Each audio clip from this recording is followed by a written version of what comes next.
Bom, pessoal, nesse novo algoritmo que a gente vai criar, a gente vai fazer uma coisa um pouco mais lógica para poder a gente solidificar esse conhecimento que a gente adquiriu agora, tá?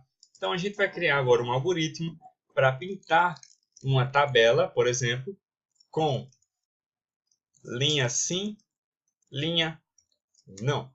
Então, por exemplo, a gente vai ter uma tabela que a primeira linha vai ser cinza, depois preta, depois cinza, preta, cinza, preta e assim sucessivamente.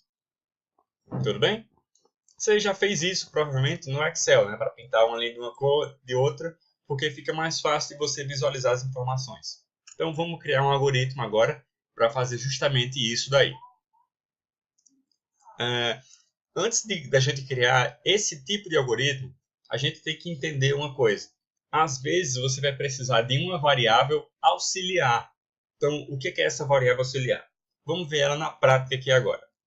Vou criar uma variável que vai ser igual a 0, por exemplo. Ela vai ser a nossa variável auxiliar. E o que é que vai acontecer?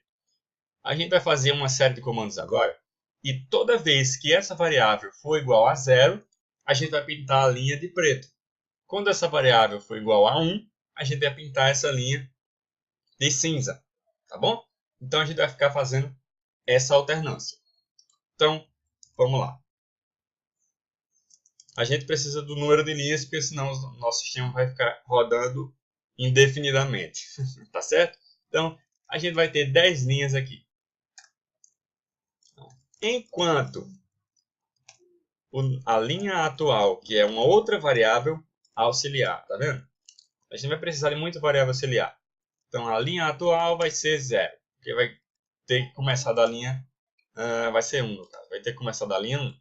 Então, enquanto a linha atual for menor do que a quantidade de linhas, consegue entender agora que a gente está misturando variáveis para fazer o nosso sistema acontecer. Então, enquanto a linha atual for menor ou igual, no caso, para ler até o 10, for menor ou igual do número total de linhas, a gente vai executar algumas coisas. A primeira delas é x é igual a 1 menos x. Eu vou te explicar isso na prática.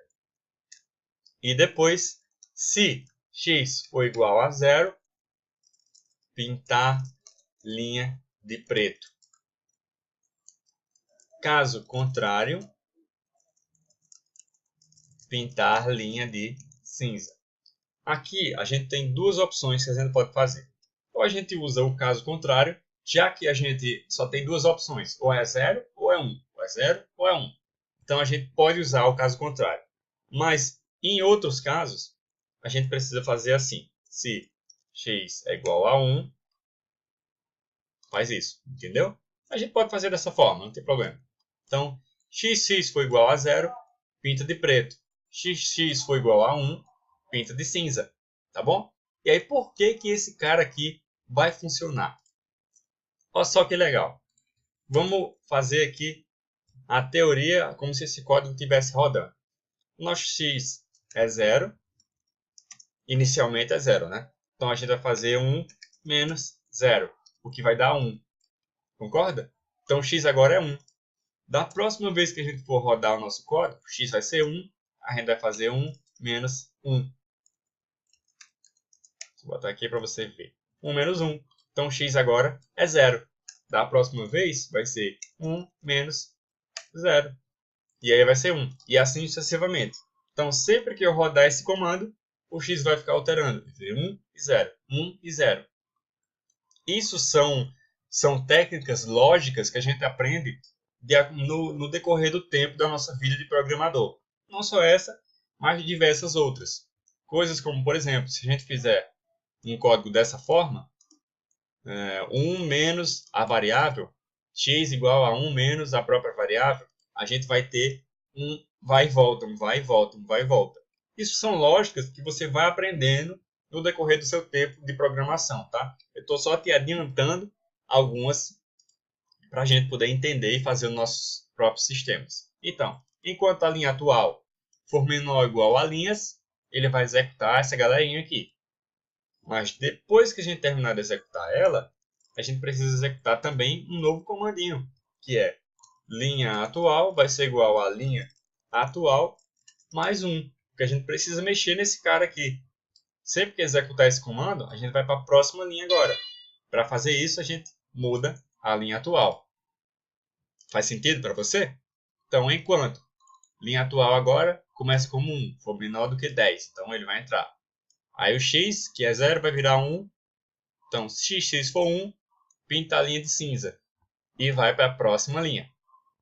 Linha atual agora é 2, menor do que 10, ele vai entrar. X agora vai ser 0. Se x igual a 0, pinta de preto. Próxima linha. E assim sucessivamente. Então, uma hora ele vai entrar aqui, outra hora ele vai entrar aqui. Aqui, aqui. E aí ele vai pintar uma linha de cinza, uma linha de preto. Uma de cinza, uma de preto. Consegue entender? Se ficou um pouco avançado demais para você, não se preocupe, tá bom? Quando a gente vê isso na prática, vai ficar claro como a neve, como se diz, tá bom? Então, isso aqui é só para você entender que às vezes a gente precisa usar variáveis auxiliares.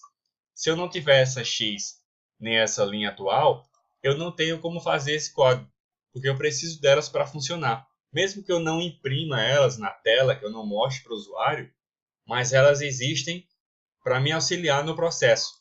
Porque sem esse x, eu não consigo saber que horas é preto e que horas eu vou mostrar o cinza. Então eu preciso dela. E também a linha atual, para eu poder ir somando linha a linha e executando o meu código. Tá bom? Quando linha atual for, por exemplo, 11, então ele para de executar esse enquanto, porque não tem mais linha. Então ele encerra o código aí.